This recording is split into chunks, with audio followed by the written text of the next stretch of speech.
جہاد واجب ہو جائے تو اس کے لیے کیا ضروری ہے؟ اگر کوئی انسان اپنے اسلام کا اظہار کر رہا ہو تو ہماری ذمہ داری اس کی بنسبت کیا بنتی ہے؟ ان سوالوں کے جواب جانیں گے ہم آج کے اس ایپیسوڈ۔ ناظرین اکرام، السلام علیکم۔ تفسیر نور کے اس پروگرام میں ایک مرتبہ پھر سے آپ سبھی کو خوش آمدید عرض کرتے ہیں۔ آج ہم سورہ نساء کی آیت نمبر 94 کی تفسیر کو لے کر حاضر ہوئے ہیں، تو چلیے چلتے ہیں آیت کی تفسیر کو جاننے کے لیے اس کی تلاوت اور ترجمے کو سنتے ہیں۔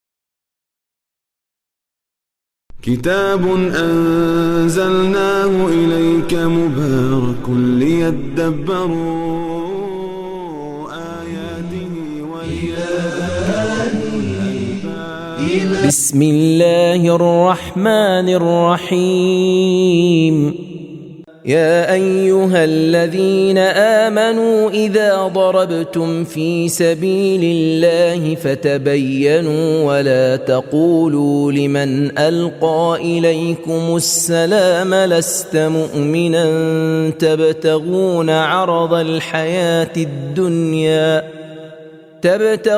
عرض الحياة الدنيا فعند الله مغانم كثيرة كذلك كنتم من قبل فمن الله عليكم فتبينوا إن الله كان بما تعملون خبيرا۔ اے ایمان والو، جب تم خدا کی راہ میں جہاد کے لیے سفر کرو تو دشمن کے کاموں کے بارے میں تحقیق کیا کرو، اور کوئی شخص اسلام اور صلح کا اظہار کسی بات سے یا کسی عمل سے یا کوئی تجویز دینے سے کرے تو اس سے یہ نہ کہو کہ مومن نہیں ہے، تاکہ اس طرح سے تم دنیاوی زندگی کے لیے مال و متاع اور غنیمت حاصل کرو، کیونکہ بہت سی غنیمت تو اللہ کے پاس ہیں۔ اس سے پہلے تم بھی ایسے ہی تھے، اور خدا نے تم پر احسان کیا ہے کہ ایمان تمہارے جان و دل میں داخل ہو چکا ہے، لہذا تحقیق کر لیا کرو اور جلدی سے اسلحے کی طرف ہاتھ نہ بڑھایا کرو، کیونکہ جو کچھ تم انجام دیتے ہو اللہ تعالیٰ اس سے بخوبی آگاہ ہے۔ تو یہ تھا آیت کا ترجمہ۔ آئیے چلتے ہیں آیت کے اہم نکات کو جاننے کی کوشش کرتے ہیں۔ نکات: جنگ خیبر کے بعد رسول خدا صلی اللہ علیہ وآلہ وسلم نے اسامہ بن زید کو ایک لشکر دے کر فدق کی ایک بستی کے یہودیوں کی طرف روانہ کیا، تاکہ وہ انہیں اس بات کی دعوت دیں کہ یا تو اسلام قبول کریں یا پھر ذمہ بن کر جزیہ ادا کیا کریں۔ جب یہودیوں کو سپاہ اسلام کی آنے کا پتہ چلا تو ان میں سے ایک شخص مرد اس نے توحید و رسالت کا کلمہ پڑھا اور اپنے مال اور اپنے گھر کے لوگوں کو ایک پہاڑ کی اوٹ میں چھپا کر مسلمانوں کے استقبال کے لیے آگے بڑھا، اور وہ کلمہ توحید پڑھ رہا تھا۔ اسامہ نے سمجھا کہ یہ شخص ڈر کر اپنے اسلام کا اظہار کر رہا ہے، اس لیے انہوں نے اس کو قتل کر دیا اور اس کا مال غنیمت کے طور پر حاصل کر لیا۔ حضرت صلی اللہ علیہ وآلہ وسلم یہ خبر سن کر سخت غمگین ہو گئے کہ ایک مسلمان کی جان چلی گئی۔ جہاد میں صرف مادی رجحانات اور غنیمت کی جمع آوری ایک ایسی چیز ہے جس کی اسلام نے مذمت کی ہے، اور انقلابی جذبے اور لگن کے عنوان سے کسی کو جلد بازی اور بغیر تحقیق کے قتل کرنے کو سخت ناپسندیدہ قرار دیا ہے اور اس پر تنقید کی ہے۔ آیت کا یہ جملہ کہ کَذَلِكَ كُنْتُم مِّن قَبْلُ ہو سکتا ہے کہ اس بات کی طرف اشارہ ہو کہ تم بھی شروع میں اسلام کا ظاہری دعویٰ کیا کرتے تھے، اور شاید اس بات کی طرف بھی اشارہ ہو جیسا کہ تفسیر المیزان میں ہے کہ تم زمانے جاہلیت میں مادی رجحان اور غنیمت کے حاصل کرنے کے لیے جنگ کیا کرتے تھے، اور اسلام نے اس رجحان کو حوصلہ شکنی اور مذمت کی ہے۔ ممکن ہے کہ القا الیکم السلام سے مراد اسلام کا اظہار اور شہادتین کہنا ہو، جو کہ شان نزول سے موافقت اور مطابقت رکھتا ہے۔ دوسرا، القائے اسلام سے یہ مطلب ہو سکتا ہے کہ جنگ بندی کی تجویز دی گئی، جنگ کو نہ کرنے کی رائے رکھی گئی، یا تسلیم ہو جانے کا اشارہ ہے۔ لیکن اسلام قبول کرنے کی بات نہیں ہے۔ آیت کا معنی یہی دوسرا معنی ہے۔ جو کوئی نہ الجھنے کی تجویز دے رہا ہے، تسلیم ہونے کا اظہار کر رہا ہے، جنگ نہ کرنے کی خواہش کر رہا ہے، اسے یہ مت کہو کہ تمہیں اپنے زور بازو پر یقین نہیں اور تم جھوٹ بول رہے ہو۔ ایسا مت کہو اور اس بہانے سے انہیں قتل نہ کرو اور ان کے مال و دولت کو اپنے قبضے میں نہ کرو۔ تفسیر رہنما۔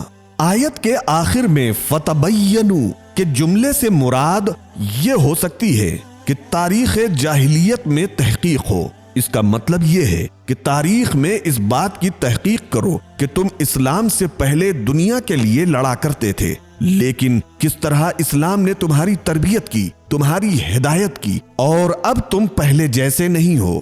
اس بات سے یہ بھی مراد ہے کہ نئے مسلمان ہونے والے شخص سے زیادہ امید نہیں رکھنی چاہیے۔ تفسیر رہنما۔ ناظرین، ہم نے آیت کے ترجمے اور اس کے نکات کو جان لیا ہے۔ آئیے چلتے ہیں آیت کے اہم پیغامات پر روشنی ڈالتے ہیں۔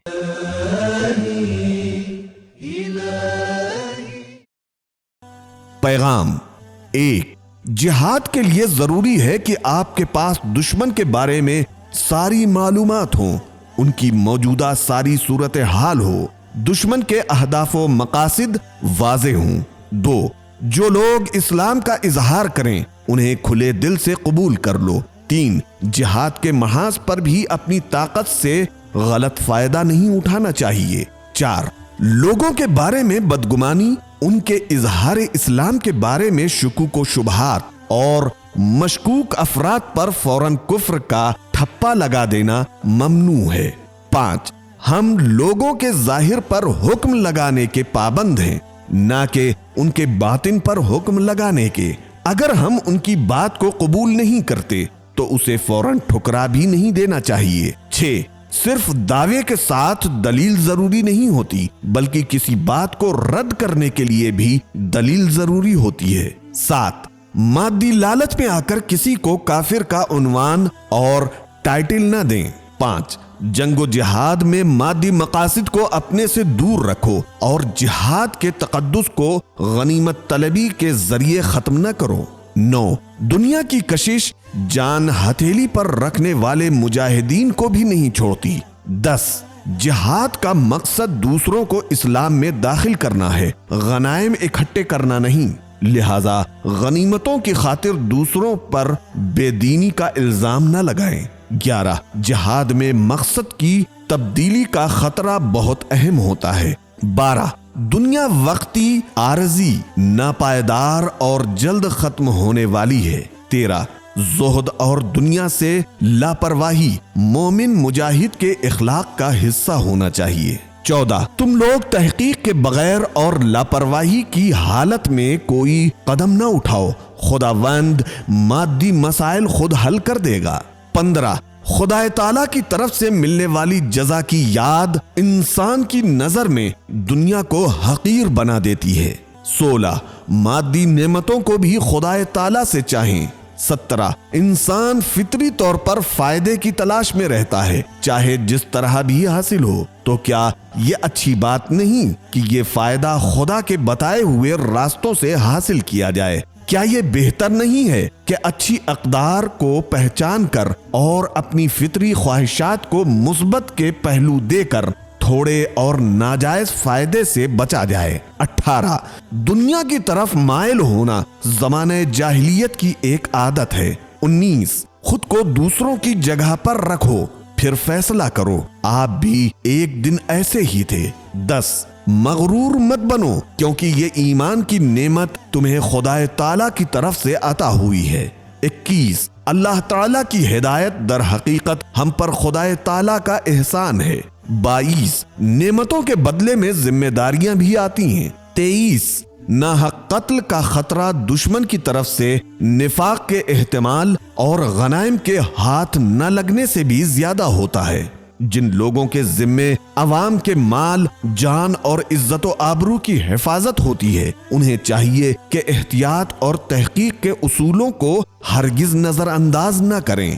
24 نہ زیادہ سادہ اندیش ہونا چاہیے، نہ جلدی یقین کر لینا چاہیے، نہ کسی کے بارے میں برا سوچنا چاہیے اور نہ کسی کے بارے میں کینہ رکھنا چاہیے۔ 25 جنگی حادثوں میں بے گناہ کے قتل کا زیادہ موقع اور بہانہ ہوتا ہے، لہذا عقل اور حوصلے سے کام لیتے ہوئے جذبات کو قابو میں رکھا کرو، اس لیے کہ اللہ تعالیٰ جانتا اور دیکھتا ہے۔ آج کے ایپیسوڈ میں ہمیں یہ معلوم ہوا کہ دشمن کے بارے میں ہمیں ساری معلومات حاصل کرنا ضروری ہے۔